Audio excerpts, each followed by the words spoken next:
तीन चोर। बहुत दिनों की बात है। किसी शहर में रमन, घीसा और राका तीन चोर रहते थे। तीनों को थोड़ा थोड़ा विद्या का ज्ञान था।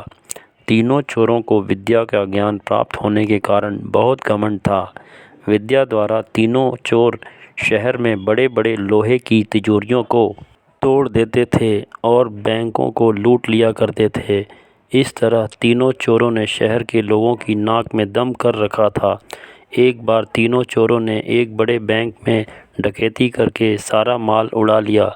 तब पुलिस को खबर हुई तो तीनों चोरों को पकड़ने के लिए तलाश करने लगी, मगर तीनों चोर पास ही के एक घने जंगल में भाग गए। तीनों चोरों ने देखा कि जंगल में बहुत सी हड्डियां बिखरी पड़ी हैं। रमन ने अनुमान लगाकर कहा, ये तो किसी शेर की हड्डियां हैं। मैं चाहूँ तो सभी हड्डियों को अपनी विद्या के ज्ञान द्वारा जोड़ सकता हूँ। घीसा को भी विद्या का घमंड था, सो वह बोला, अगर ये शेर की हड्डियां हैं तो मैं इनको अपनी विद्या द्वारा शेर की खाल तैयार कर उसमें डाल सकता हूँ। रमन और घीसा की बात सुनकर राका का भी घमंड उमड़ पड़ा और उसने कहा, तुम दोनों इतना काम कर सकते हो तो मैं भी अपनी विद्या द्वारा इसमें प्राण डाल सकता हूँ। तीनों चोर अपनी विद्या का प्रयोग करने लगे।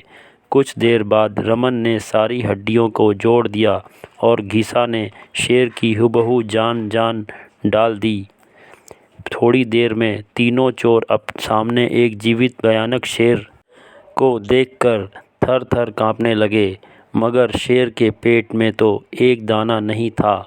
वह भूख के मारे गरजता हुआ तीनों चोरों पर हमला कर बैठा और मार कर खा गया। शेर मस्त होकर घने जंगल की ओर चल दिया।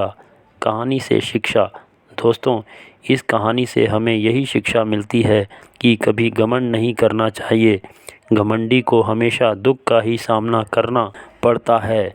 यदि तीनों चोर अपनी विद्या का घमंड न करते तो उन्हें जान से हाथ न धोने पड़ते। हमें अपनी विद्या का प्रयोग सोच समझकर करना चाहिए।